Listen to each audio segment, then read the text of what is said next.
Yes, नमस्कार। मैं लालजी प्रसाद, स्वागत है आरा हिंदी स्कूल में। कैसे हैं आप? देखिए, आज की क्लास में हम बात करेंगे कविता हार जीत। और आपको मालूम है कि कविता हार जीत किसकी है? अशोक वाजपेयी की एक कविता है जो आपके पाठ पुस्तक में लगी है। हम इस क्लास में क्या क्या देखेंगे? इस क्लास में देखेंगे सारे वस्तुनिष्ठ प्रश्न जो बेहद ज़रूरी हैं। कुछ ऐसे प्रश्न जो पिछले कई वर्षों में पूछे जा चुके हैं और कई ऐसे प्रश्न जो नए बनाए गए हैं। कुल मिलाकर कहा जाए कि ये वस्तुनिष्ठ प्रश्न आपके काम के हैं। और इस क्लास के अंतिम में सबसे ज़रूरी इस बार परीक्षा में पूछे जाने वाले वैसे प्रश्नों को मैंने रखा है जो संभावित हैं कि इस बार पूछे जा सकते हैं, तो उनको भी आपको तैयार कर लेना है। तो चलिए देखते हैं क्या क्या कैसे प्रश्न आ रहे हैं। पहला नंबर है, अशोक वाजपेयी की माता का क्या नाम है? पहला ही सवाल है माता का नाम। और मैं बता दूं कि जितने भी आपके पाठ्य पुस्तक में राइटर लगे हैं, कम से कम उनकी माता, उनके पिता, उनका गांव यानी स्थान, जन्म स्थान, जन्म काल और वो किस वाद या किस काल से वो आते हैं, कम से कम इन 4-5 चीज़ों को आपको ज़रूर पढ़ लेना है। और आपके लिए आसान कर दिया हूँ मैं, एक ऐसी क्लास हमारी है, इस प्लेलिस्ट में जाकर आप चेक करेंगे अनुक्रमणी के नाम से, तो उसमें आप देखेंगे कि अनुक्रमणी में सब कुछ एक ही चार्ट में मैंने कंप्लीट रख दिया है। जो कुछ भी बनना था एक ही जगह रख दिया, जहाँ से 7 से 8 नंबर के प्रश्न एक ही चार्ट से आप रेगुलर रख देखते हैं तो कर जाएंगे। आइए देखते हैं, पार्वती बाई, प्रभु देवी, निर्मला देवी और सरला देवी। आपको इसमें से बताना है कि इनकी माता का क्या नाम है। आइए देखते हैं बारी बारी से किसके क्या माता का नाम। पार्वती बाई किसकी माता का नाम है? ये आपका है मुक्ति बोध। मुक्ति बोध नाम सुने हैं आप? मुक्ति बोध। अब कहिए कि सर ये क्या बात हुई, पढ़ रहे हैं हम लोग और ही मुक्ति बोध को नहीं जानेंगे हम लोग? देखिए, तो जानते हैं अगर मुक्ति बोध के बारे में, तो इनकी कौन सी कविता है आपको मालूम है जो आपको पढ़ना है? प्रभुदेई। प्रभुदेई है आपका, ये आपका शमशेर बहादुर। किनकी माता का नाम है? शमशेर बहादुर की, ठीक है। शमशेर बहादुर की माता का नाम है बहादुर। और ये आपका निर्मला देवी। आंसर एक, इसका आंसर सी हो जाएगा। निर्मला देवी अशोक वाजपेयी की माता का नाम है। सरला देवी किनकी माता का नाम है? सरला देवी ज्ञानेंद्र पति। किनकी माता का नाम है? ज्ञानेंद्र पति, ठीक है। तो याद रखना है, ज्ञानेंद्र पति की ही माता है सरला देवी। आगे बढ़ते हैं, सवाल नंबर 2। एक सवाल से अगर कई सवाल बन जाए, कई सवालों के हल अगर जान लें तो ये बेहद अच्छी बात हो जाती है। हार जीत शीर्षक गद्य कविता के रचनाकार हैं अशोक वाजपेयी, रघुवीर सहाय, ज्ञानेंद्र पति, शमशेर बहादुर सिंह। अभी तो हम पढ़ रहे हैं हार जीत यानी अशोक वाजपेयी, तो यहाँ तो आप आंसर कर लेंगे, लेकिन परीक्षा हॉल में बैठेंगे तो कई बार आप कंफ्यूज कर सकते हैं। लेकिन ये सवाल तो बहुत आसान है, कंफ्यूज करने की उम्मीद ही क्या बनती है। मगर ये आ जाए कि बताइए कि हार जीत कैसी कविता है, तो ये बताना आपको गद्य कविता है। हार जीत कैसी कविता है, अगर गद्य कविता ऑप्शन में ही न आए तो सर क्या करेंगे? और ये पूछ दिए कि हार जीत कैसी कविता है, तब क्या करेंगे? तो हार जीत क्या है? एक व्यंग्य व्यंग्य कविता है। कैसी कविता है? व्यंग्य कविता है। इस बात को भी आपको ध्यान रखना है। व्यंग्य के मतलब होता है कटाक्ष, सटायर इंग्लिश में बोलते हैं, है ना। कहते हैं कि बहुत व्यंग करता है, इन कटाक्ष दे कटाक्ष करता, वही चीज़ हुई। तो हार जीत में भी कटाक्ष किया गया है। अब आप जाकर कविता पढ़िएगा कि किस पर ये कटाक्ष की गई है, इस कविता में किस बात को इन्होंने, कवि ने बताया हुआ है कटाक्ष के रूप में। अशोक वाजपेयी, हाँ आंसर कर लिया हमने, ये ठीक है। अभी रघुवीर सहाय की कौन सी कविता लगी है आपके पाठ्य पुस्तक में, मालूम है आपको? रघुवीर सहाय की कौन सी है? अधिनायक है। अधिनायक है ना, अधिनायक। और ये अधिनायक कौन है भाई? ये अधिनायक है कौन? क्या आपको मालूम है कि वो अधिनायक कौन है? तो मैंने इस कविता को पढ़ाते वक्त अभी ठीक इसके पीछे में बताया कि अधिनायक किसको कहा गया है। ज्ञानेंद्र पति, हाँ इनकी कविता है गांव का घर। गांव का घर, यह मुझे लगता है आपको मालूम होना चाहिए। अगर नहीं मालूम है तो ठीक है, ये देख लीजिए, आपको रिवीजन हो जाए। और शमशेर बहादुर की कौन सी कविता है? उषा, है ना, उषा कविता है। और उषा में किसकी बात की गई है, ये भी आप वहाँ समझ सकते हैं। आइए, सब कुछ हमने कर लिया है इसके पहले, ये सारी कविताएं आपके पाठ्य पुस्तक की हैं, ज़रूर देखिएगा, पीछे बहुत आसानी से हमने समझा दिया। इबारत से गिरी मात्राएं, तीसरा नंबर का सवाल ये, शीर्षक कविता संग्रह किसकी है? कौन ये इबारत से गिरी मात्राएं, ये क्या है? सबसे पहले तो आपको समझना है कि ये क्या है, कविता संग्रह है। रघुवीर सहाय, अशोक वाजपेयी, ज्ञानेंद्र पति, शमशेर बहादुर सिंह की। तो ये है आपका अशोक वाजपेयी, है ना, याद रखना है, अशोक वाजपेयी, इबारत से गिरी मात्राएं। हालांकि अभी तो याद रहेगा, आप बता देंगे कि आंसर ये है इसका, बट परीक्षा हॉल में आप भूल भी सकते हैं। अशोक वाजपेयी जी ने कहाँ रहकर स्वतंत्र लेखन, ठीक है, कहाँ रहकर स्वतंत्र लेखन कर रहे हैं मतलब अभी वे जीवित है, ये क्या है, अभी जीवित है। और कहाँ पर रह रहे हैं ये? बंगाल में रहकर, दिल्ली में रहकर, हरियाणा में रहकर और बिहार में रहकर। ध्यान देने की बात है कि अगर आप किसी भी किसी भी राइटर के अगर भूमिका पढ़ते हैं तो ये बेहद अच्छी बात हो जाती है कि आप सीरियस हैं पढ़ाई को लेकर। तो अशोक वाजपेयी की अगर भूमिका पढ़े होंगे, इनके बारे में पढ़े होंगे, ठीक है, तो आप समझ गए होंगे कि इसका आंसर क्या हो जाएगा, बी हो जाएगा, दिल्ली में। यानी कुल मिलाकर कहने का मतलब है कि ये स्वतंत्र लेखन के जगह ये दे दिए, सवाल ऐसे बन जाए कि बताइए कि अशोक वाजपेयी का निवास स्थान, जैसे कि इसके ठीक पीछे जो हमने कविता पाठ कर लिया कि इसमें आपका ये, हाँ, ये इसके पीछे कौन से हैं अभी जस्ट, अभी कौन से हैं, विनोद कुमार शुक्ल। तो पूछ उसका परीक्षा में आया था कि विनोद कुमार शुक्ल कहाँ का निवास स्थान कहाँ है, तो आपने बताया था कहाँ है, तो वही सवाल यहीं पर सेम वही अगर बन जाएगा, अशोक वाजपेयी का निवास स्थान कहाँ है, तो बताना है दिल्ली, है ना, यानी अभी दिल्ली में रहकर ये लेखन कर रहे हैं, बी ये आंसर। नेक्स्ट प्रश्न देखते हैं। महात्मा गांधी अंतर्राष्ट्रीय हिंदी विश्वविद्यालय के प्रथम कुलपति निम्न में से कौन रहे हैं? यानी ये कुलपति, प्रथम कुलपति रहे हैं किसका, तो महात्मा गांधी अंतर्राष्ट्रीय हिंदी विश्वविद्यालय। अशोक वाजपेयी, रघुवीर सहाय, रामधारी सिंह दिनकर, नामवर सिंह। तो ये आपका आंसर हो जाएगा कौन सा, ए हो जाएगा, अशोक वाजपेयी। ठीक, क्लियर, याद रखना है। चलिए आगे बढ़ते हैं। समय के पास समय शीर्षक किसकी रचना है? रघुवीर सहाय, अशोक वाजपेयी, अज्ञेय मुक्तिबोध।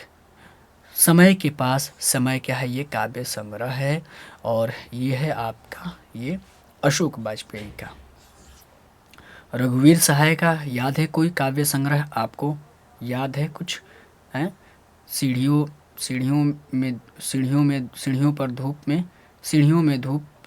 पर धूप है इनकी एक। और ये क्या है, अज्ञेय का कौन सा है, अभी अज्ञेय का कौन सा है, मुक्तिबोध का, हमने मुक्तिबोध का पढ़ लिया है, मुक्तिबोध का पढ़ा हुआ है, कौन सा पढ़ा है हमने, इसका कमेंट करके बताइएगा। हालांकि पढ़ लिया हमने, अज्ञेय का भी पढ़ा हुआ है, तीन सबको मैंने पढ़ा दिया है कि इसका क्या है, अज्ञेय का शायद नहीं पढ़ा है। किसकी विजय हुई है, सेना की कि नागरिकों की, पंक्ति किस पाठ से ली गई है, तो हार जीत, अधिनायक, गांव का घर, जन जन का चेहरा एक। देखिए ये क्या है आपका, यू है पंक्ति है ना, सेम ये आपका पूछा गया, ये सवाल कहाँ से, पंक्ति से पूछा गया, यानी कविता के अंदर से पूछा गया है। तो हार जीत, अधिनायक, गांव का घर और जन जन का चेहरा, ये आपका हार जीत हो जाएगा। और हार जीत में ही ध्यान रखना है कि जब भी हार जीत की बात आए तो अशोक वाजपेयी आ जाएंगे, और उसमें विजय की बात, अगर विजय शब्द आ जाए, ठीक है, तो इस तरीके का सेना की बात आ जाए, नागरिक की बात आ जाए, तो हार जीत कविता याद रखिएगा, ये आंसर हो जाएगा। अशोक वाजपेयी का मूल निवास कहाँ है, सागर, मध्य प्रदेश। देखिए यहाँ पर मूल निवास पूछा है, मूल निवास या जन्म पूछ ले, ठीक है, मूल निवास या जन्म या पैतृक पूछ ले, पैतृक, ठीक है, पैतृक पूछ ले। तो सागर मध्य प्रदेश, महासागर मद्रास, हिंद महासागर, ये सब कहाँ से आ गया, वाराणसी, ठीक है, वाराणसी ये। तो आंसर देखिए इसका हो जाएगा सागर मध्य प्रदेश, ठीक है, ये कहाँ के मूल रूप से रहने वाले हैं, मध्य प्रदेश के, ठीक है। आइए 7 नंबर के बाद 8 नंबर प्रश्न देखते हैं। अशोक वाजपेयी का जन्म कब हुआ था, 1940 में, 42 में, 41 में और 44 में, है ना।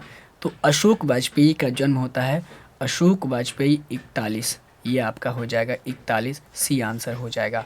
अशोक भैया का उम्र कितना है? 41 है। आपके आसपास का जो भी अशोक भैया हैं उनको ध्यान रखिए और उनका उम्र कितना है? 41 है। ऐसे आपको देख लेना है, ठीक है। आपका नेक्स्ट प्रश्न है, हार जीत शीर्षक कविता में मशक वाला क्या कर रहा है? ठीक है, और या पंक्ति में दे दे मशक वाला, कोई अगर मशक वाला शब्द आ जाए तो समझिएगा हार जीत का ये पंक्ति है। क्या कर रहा है वो? सड़क सींच रहा है, गीत गा रहा है, या रोशनी कर रहा है, या पानी भर रहा है। मशक वाला पानी ही भरता है, लेकिन इसमें यह आंसर नहीं होगा। वो पानी भरने के बाद कर क्या रहा है? सड़क को सींच रहा है। तो सीधे ये पंक्ति है, सड़क सींच रहा है, ई आंसर हो जाएगा। क्लियर? आइए 10 नंबर प्रश्न देखते हैं। 10 नंबर प्रश्न में हार जीत कविता किस कविता संग्रह से ली गई है? कहीं नहीं वहीं, अधिनायक, सी 10 तस्वीरें, डी जिन्होंने जीना जाना। तो अभी हम ये पढ़े होंगे, भूमिका में अगर पढ़े होंगे आप इनकी भूमिका, तो उसमें ये दिया है ना, ये कौन सा है? ये कहीं नहीं वहीं, ये ए आंसर हो जाएगा। कहीं नहीं वहीं क्या है? ये काव्य संग्रह, याद रखना ये क्या है? काव्य संग्रह है। और इसी में कविता संकलित है कौन सी? हार जीत। और आपको अधिनायक मालूम है किसकी कविता है? रघुवीर की कविता है, रघुवीर। और 10 तस्वीरें, ये सब जिन्होंने जाना, ये मुझे भी नहीं मालूम है तो नहीं बता सकता हूँ मैं, बट ये याद रखना है, आपके पाठ्य पुस्तक में ये कविता लगी है। और नेक्स्ट देखते हैं 11 नंबर, अशोक वाजपेयी किस काल के कवि हैं? भक्ति काल के, छायावाद काल के, रीति काल के और आधुनिक काल के। मेरे दोस्त, मैं बता दूं कि जब भी अब आप देखते होंगे, अगर पीछे कई बार आप प्रैक्टिस किए होंगे आप, तो देखेंगे कि बार बार ना कवियों का काल पूछता है, वो किस युग से आते हैं। तो मैंने इस चीज़ को लेकर एक क्लास कंप्लीट बना के रखा है अनुक्रमणी के नाम से। बहुत शुरुआती में जो हमारी क्लास शुरू हुई है, तो मैंने वहाँ पर बताया है कि जितने भी आपके पाठ्य पुस्तक में राइटर लगे हैं उन सबको एक ही जगह बताया है कि कौन किस काल से आते हैं। अगर आप ये पूरी क्लास नहीं देख सकते हैं तो इतना कम से कम करिएगा कि उसमें एक चार्ट मैंने बनाया हुआ है, ठीक है, उसे अनुक्रमणी के नाम से। और एक, हाँ देखिए मैं गलत बता रहा हूँ, यानी हिंदी साहित्य के काल विभाजन के नाम से बताया है, तो उसमें मैंने सारे राइटर को रखा हुआ जो आपके पाठ्य पुस्तक में लगे हैं कि वो किस किस काल से आते हैं, युग से आते हैं, वाद से आते हैं। और एक अनुक्रमणी के नाम से बताया है जिसमें मैंने पूरा चार्ट दिया है। तो आप अगर कोई दोनों में से एक देखेंगे तो आपका काम हो जाएगा, लेकिन सबसे अगर कहूँ कि दोनों क्लास देख लीजिएगा तो आपका थोड़ा सा नॉलेज ब्रॉड हो जाएगा, ठीक है। तो देखिए अशोक वाजपेयी, सबसे पहली पंक्ति है, अच्छा नॉट वाईफाई, एक मिनट कुछ मैसेज आया है, क्या हो गया है? वाईफाई नहीं है ऐसा, ओ ठीक है। अब मेरी तस्वीर अभी आपको नहीं दिख रही है, आ गई, नेटवर्क नहीं मिला, अभी तस्वीर आ गई है, मैंने क्या किया मैसेज। तो ध्यान देने की बात है, देखिए पहली जो पंक्ति है ना, पहली पंक्ति, वहाँ पर पहली पंक्ति में बताया है समसामयिक। क्या है? समसामयिक। समसामयिक जो बताया कि समसामयिक क्या है? समसामयिक हैं ये, के काल के या कवि हैं, ये बताना है। तो ये पूछे या समकालीन, ध्यान रखना है समकालीन। सवाल किसी तरीके से बनाया जा सकता है समकालीन, ठीक है। तो यहाँ ध्यान देने की बात है, समकालीन अगर आ जाए या समसामयिक आ जाए या फिर आधुनिक काल आ जाए, एक ही बात है। यानी आधुनिक काल के ही ये सब, ये दोनों क्या हैं? पाठ हैं, है ना। यानी समसामयिक या समकालीन एक ही, दोनों एक ही रूप है। तो आप ज़्यादातर ऐसे मिलेगा आपको समकालीन, लेकिन आपके पाठ्य पुस्तक में ये दिया है नाम, समसामयिक दिया हुआ है, तो घबराने की बात नहीं है। हालांकि ऑप्शन में अगर आधुनिक काल दिया है तो डी आंसर मारिएगा। अगर आधुनिक काल हटा दे और यहाँ पर दे दे समकालीन, तो आपको समकालीन भी मारना है। ऐसा, हालांकि ये ऑप्शन यहाँ गलत सेट हुआ है, ऐसा नहीं होना चाहिए। और जब भक्तिकालीन दे दिया है तो ठीक है, ये छायावाद क्यों दिया है? ये छायावाद जो है इसी आधुनिक काल के ही एक पार्ट है ना। मेरी तस्वीर आ रही है जा रही है, इससे घबराने की बात नहीं है। मैं क्लास हम लोग कंटिन्यू रखेंगे, चलिए ठीक है। तो डी आंसर हो जाएगा, छायावाद आधुनिक काल का ही पार्ट है, लेकिन उसमें खैर कोई नहीं। कहीं नहीं वही कविता संग्रह किसके द्वारा रचित है? तो कहीं नहीं वही आपको मालूम है भूषण अशोक वाजपेयी, जयशंकर प्रसाद, रघुवीर सहाय। तो ये कहीं नहीं आपकी जो कविता काव्य संग्रह है, ये आंसर हो जाएगा बी हो जाएगा, अशोक वाजपेयी। अच्छा, भूषण की कौन सी का रचना है, ग्रंथ है? तो आपको शिव भूषण आप पढ़े हैं, शिवा बावनी पढ़े हैं, छत्रसाल दशक पढ़े हैं। ये जयशंकर प्रसाद का बताइए, झरना, आंसू, लहर, कमायनी पढ़े होंगे ये, है ना। रघुवीर सहाय का कौन सा पढ़े हैं, अधिनायक जो है पढ़े हैं, बताइए। ये सब आपको याद रखना है, ये बहुत ज़रूरी चीज़ें हैं। यार कौन खटखट करने लगा है? हार जीत कैसी कविता है? व्यंग्य कविता, गद्य कविता, अकविता, इनमें से कोई नहीं। तो हार जीत कैसी कविता है, ये अभी मैं हम लोगों ने बात कर लिया कि क्या है, व्यंग्य कविता है। ठीक है, आइए आगे बढ़ते हैं। नेक्स्ट प्रश्न है आपका 14 नंबर, तत्पुरुष किसकी रचना है? ज्ञानेंद्रपति, कैलाश वाजपेयी, विनोद कुमार शुक्ल, अशोक वाजपेयी। तो तत्पुरुष क्या है, इनकी है ये डी आंसर हो जाएगा। मैं बार बार इन चीज़ों को क्यों रखा हूँ, रचनाओं को क्यों रखा हूँ, कि ताकि ये आपको मालूम चले कि इसे एक रिवीजन हो जाए। तत्पुरुष अशोक, ऐसे रिवीजन हो जाए। विनोद कुमार शुक्ल का बताइए, ये सारे देख लेना है। ज्ञानेंद्रपति का देख लेना है, संत से आत्मा जो है। विनोद कुमार शुक्ल की बात कर लिया हमने यहाँ पर पीछे किया, ठीक इसके पीछे क्लास, तो आप जाकर देख लीजिएगा रिवीजन के तौर पर। वे 15 नंबर सवाल है, वे उत्सव मना रहे हैं, वे जो आया हुआ है किसके लिए आया है? किसान के लिए, मजदूर के लिए, घर के सदस्य के लिए, नागरिक के लिए। तो ध्यान देने की बात है, किसान जो है, किसान की इसमें बात की गई है आपका विनोद कुमार शुक्ल प्यारे नन्हे बेटे, उसमें किसान मेहनत कष्ट की बात की गई है, ये नहीं होगा। मजदूर उसमें की बात की गई है, घर का सदस्य नहीं होगा, नागरिक। यानी हम जो नागरिक हैं, हम लोग उत्सव मना रहे हैं, लेकिन जो जीत हुई है जिसकी, वो पता ही नहीं है कि किसकी जीत हुई है। नागरिक आप ज़्यादातर देखे होंगे, रील्स में देखे होंगे या समाचार में देखे होंगे कि आंदोलन चलता है, आंदोलन अगर पीछे सब लोग आंदोलन चल रहा है, ठीक है, उसमें क्या होता है कि किसी को मालूम नहीं है, लेकिन वो झंडा लेकर चल रहा है, आंदोलन में खड़ा हो गया है झंडा लेकर, और पीछे दौड़े पड़ा है, लेकिन उसको मालूम ही नहीं कि क्या हो रहा है। प्याज का दाम बढ़ गया, उसको लेकर महंगाई हो गई है, उसको लेकर हो रहा है कि ये परीक्षा का ये, अरे आपका रिजल्ट क्वेश्चन पेपर आउट हो गया, उसमें हो रहा है, या किस चीज़ को लेकर उसको मालूम ही है, बस हो गया है, लगे हुए है उसमें, उसको खुद ही नहीं पता है। ऐसा आप देखे होंगे। तो वही बात व्यंग यहाँ पर की गई है कि भाई पता ही नहीं है, लेकिन फिर भी नागरिक अपना उत्सव मनाएगा, भाई हमारी जीत हुई है। और जीत सेना की हुई है या किस सेना की हुई है, कोई नहीं जानता, नहीं कोई बताता है। दयानंद सर, अशोक वाजपेयी के पिता का नाम क्या है? दयानंद वाजपेयी, परमानंद वाजपेयी, शिवानंद वाजपेयी, राघानंद वाजपेयी। तो अशोक दयानंद वाजपेयी नहीं, परमानंद हो जाएगा, बी आंसर हो जाएगा, परम आनंद अशोक। ठीक है, आगे देखते हैं नेक्स्ट प्रश्न। 17 नंबर, कौन सी कृति अशोक वाजपेयी की नहीं है? ध्यान देने की बात है, क्या करें कि नहीं है। एक पतंग अनंत में, कहीं नहीं वही, घास में दुबका आकाश, कोणार्क, है ना। कहीं नहीं वही जो है, हमने विनोद कुमार शुक्ल का ये पढ़ा हुआ है, ठीक है। तो ये जो है एक पतंग अनंत में, ये इनकी, अब पूछा कि नहीं है, तो घास में दुबका आकाश, घास में दुबका आकाश, कोणार्क, अच्छा सॉरी, ये कहीं नहीं इन्हीं का है, और कहीं नहीं, तो कोणार्क जो रचना है ना, डी जो है इनकी नहीं है। और कोणार्क किसका है? ये रघुवीर नहीं, कोणार्क है जगदीश चंद्र माथुर। ये क्या है? कोणार्क नाटक है, एकांकी नाटक है। कोणार्क क्या है? एकांकी नाटक है, जगदीश चंद्र माथुर की, और यही आंसर हो जाएगा कि नहीं है। पर एक पतंग अनंत में, ये है कहीं नहीं वहीं से, ये हारजीत संग्रहित है, ये है। चलिए याद रखना है। आइए, कई बार सवाल को ना जब आंसर ना मालूम हो, तो आप पहले ऑप्शन देखिए और उसको काट के अलग करिए, हटाइए कि कौन सा नहीं होगा, उससे आसान हो जाता है सवाल। अशोक वाजपेयी ने किस पत्रिका का संपादन किया? एक सवाल पत्रिका से परीक्षा में बनता ही बनता है।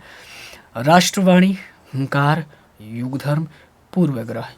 ध्यान देने की बात, इन चारों में से बताना है कौन सा ऑप्शन हो जाएगा। राष्ट्रवाणी किसका है? तो ये है वासुदेवन, वासुदेवन का, ठीक है, वासुदेवन पिल्ले नाम इनका पूरा है पिल्ले। इन्होंने इसका संपादन किया था। हुंकार किसका है? राहुल कुमार सांकृत्यायन, राहुल का, ठीक है। राहुल सांकृत्यायन याद रखिए, राहुल सांकृत्यायन याद रखना है, सांकृत्यायन। और युग धर्म किसका है? धर्म लगा है यानी धर्मवीर, युग धर्मवीर, धर्मवीर का है। पूर्व ग्रह आपका डी आंसर हो जाएगा, कोई दिक्कत? चलिए नेक्स्ट प्रश्न देखते हैं। घास में डूब का आकाश, अभी जस्ट इसके पीछे देखा, किसकी कृति है? तो आपका कहाँ दिया हुआ? अशोक वाजपेयी, डी हो जाएगा। विनोद कुमार शुक्ल की नहीं है, प्रयाग शुक्ल नचिकेता के। आगे बढ़ के देखते हैं कौन सा सवाल है। 20 नंबर है, अशोक वाजपेयी ने राज्य की सेवा किस रूप में की? राज्य की सेवा किया है इन्होंने, लेकिन किस रूप में किया है? भारतीय प्रशासनिक, आलोचक के रूप में, राजनीतिज्ञ के रूप में, अर्थशास्त्री के रूप में। ये दोनों तो ऐसे ही नहीं हो, काट देना है, नहीं इनका कोई ताल्लुक था राजनीति से और नहीं अर्थशास्त्र से। हाँ ताल्लुक था तो क्या था? आलोचना से, क्योंकि इन्होंने आलोचना ग्रंथ रचनाएं भी की। और भारतीय प्रशासनिक ये आंसर हो जाएगा, यानी सेवा की बात की जा रही है तो सेवा की बात यहाँ पर यही प्रशासनिक रूप में इन्होंने किया था। आइए 20 नंबर के बाद 21 नंबर, हर बार की तरह, हर क्लास की तरह मैं इस क्लास में भी आपके लिए क्वेश्चन दे रहा हूँ।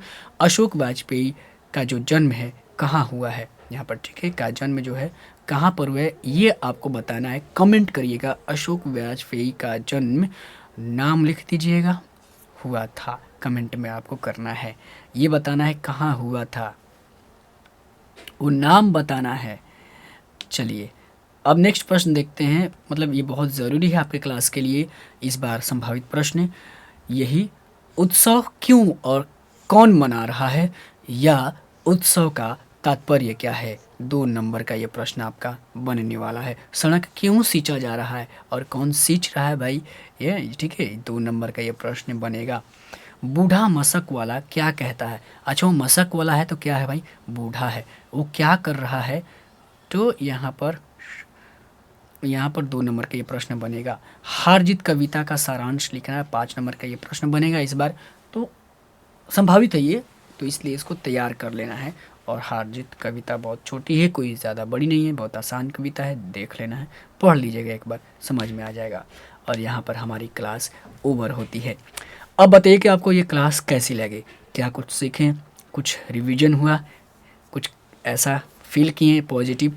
अब कमेंट करके ज़रूर बताइएगा आप। और तब तक ले दीजिए इजाज़त, हम लोग फिर मिलते हैं एक नई क्लास में, है ना। लगातार हमारी क्लास चल रही है, बहुत सारी क्लास पीछे हो चुकी हैं, उनको जाकर देख लीजिएगा, सनसनी निगाह से देखना है, स्पीड बढ़ा लेना है ताकि आपको टाइम बच जाए।